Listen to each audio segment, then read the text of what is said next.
Magandang araw ho. Ako ho ngayon ay magluluto ng napakasarap na merienda. Kaya din ho sa amin na ako ay magluluto ng tuna ham spaghetti.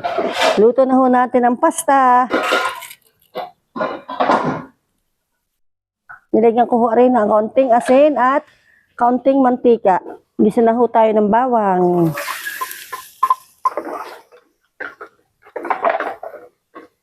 Ng ating sibuyas. Ang ating century tuna flakes. Masarap po din na gawing spaghetti. At rin naman ho ay healthy foods with omega-3. Madami na ho akong inilagay din eh. Para masarap ang ating tuna pasta. Yan. Lalagyan ko pala ho aring kamatis. At rin pampalasa din. Lagyan natin ng pamintang durog. At ang ating ginisa mix. Wala, nakakaunti na. Lalagyan natin ng kaunting butter. Luto na ho ang ating pasta. At i-drain ko muna sa tubig na malamig. Lalagyan ho natin ng isang reno. Lalagyan natin ang ating bell pepper. At ang ating spam light.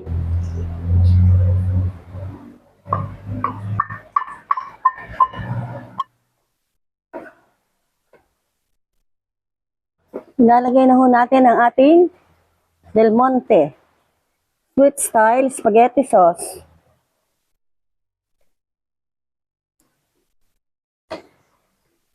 Lalagyan ho natin ng kaunting condensed milk.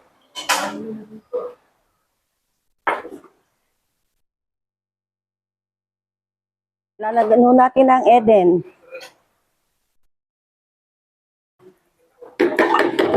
Lalagyan pa natin, pag nahalo natin.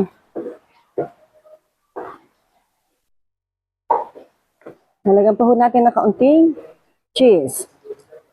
Para ho lalo rin sumarap.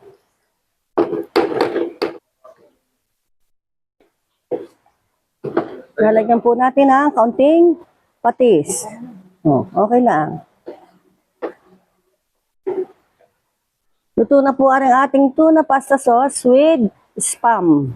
Lalagay ko na ho ang ating pasta. Natin ang hahaluin ang sauce. Super creamy. Super sarap. Lalagyan po natin rin ang cheese sa ibabaw.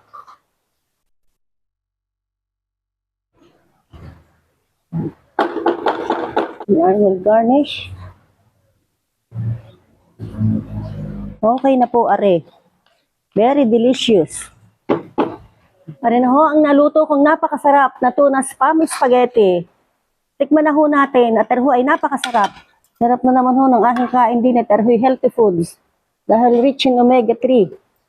With tinarmahan ko ho are ng aking ginawang tinapay. Tikman na ho natin.